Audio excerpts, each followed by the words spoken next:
Araw po muli sa ating lahat.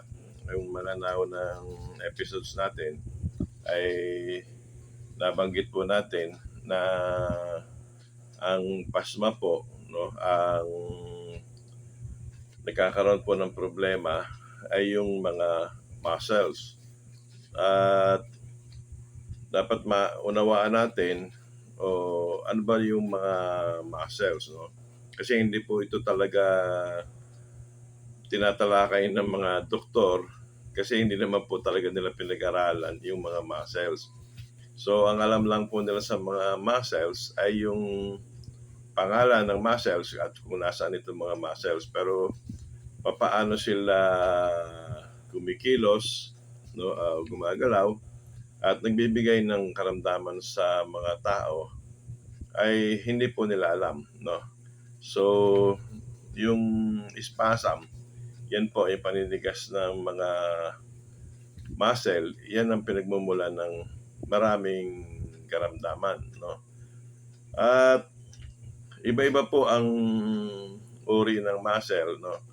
Meron po tayong tinatawag na cardiac muscles, yung mga muscles po yan sa heart. At meron din po tayong mga smooth muscles na tinatawag, yun ang mga internal natin, yung mga bituka, no? May mga muscle po dyan na smooth at wala naman pong ganong problema dyan, no? Ang nagkakaroon po talaga ng problema ay yung ating mga skeletal muscles na ang skeletal muscles natin, yan po yung mga nakakapa natin, nararamdaman natin ng mga muscles. Yan po, 99% ng muscles ay skeletal muscles. So, wala po sanang problema kung ang ating mga muscles ay naka-relax lang, no? O nasa tamang muscle tone. Kasi yung muscle tone na sinasabi that is the amount of contractions that remains when a muscle is relaxed, no? So pag naka-relax po yung ating mga muscles, may contraction pa rin po yan, pero katamtaman lang. So naka-relax po tayo. Although meron po mga part din sa ating katawan na minsan nakala po natin naka-relax, naninigas na pala, no? Minsan sa batok, sa likod, no? Sa ating balakang, sa ating hita o binti, no? Hindi, pakiramdam natin tayo ay naka-relax, pero sila pala ay mayroong paninigas. O yung mga muscle na yan ay hypertonus, or yan po yung tinatawag natin na hypertonic spasm, no? So naninigas po yung mga muscle na yan, at dapat maunawaan po natin yung mga muscles po, yung dulo niya tendons po, no? Ang tawag doon ay mga tendons, na yun po yung mga nakakapit sa mga buto, no? So bawat dulo ng mga muscle ay merong mga tendons na nakakapit sa buto. At bukod pa po yung tinatawag nating mga ligaments, no, na buto sa buto, no, yung mga litid, no. At yung tendons natin parang litid din. Pero yung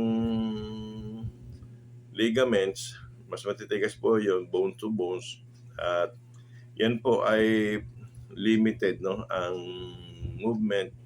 Para po, yan, madalas po yan nakikita natin sa ating mga tuhod, no, sa mga balikat, para maiwasan po yung dislocation, no, yung nalilimit niya yung movement natin sa ating mga joints, no.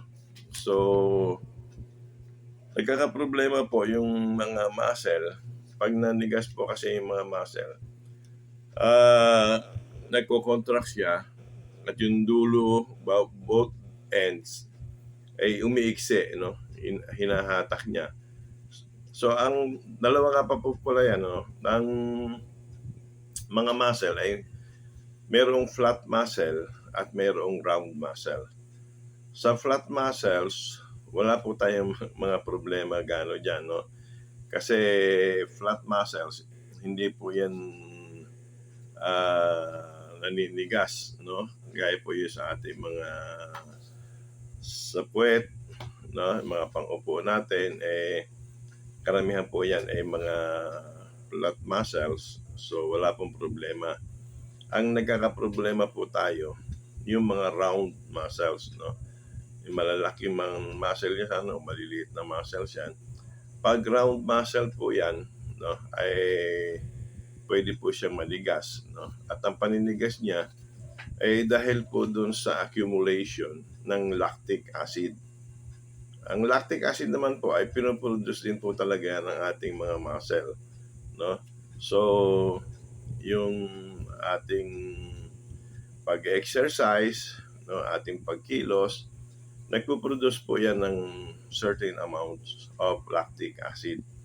So, nagkakaroon lamang po ng problema kung hindi po napa-flush out na yan, no, yung mga lactic acid na yan at nanatili doon sa mga muscle. So, na-irritate niya at nagkakaroon po ng spasm.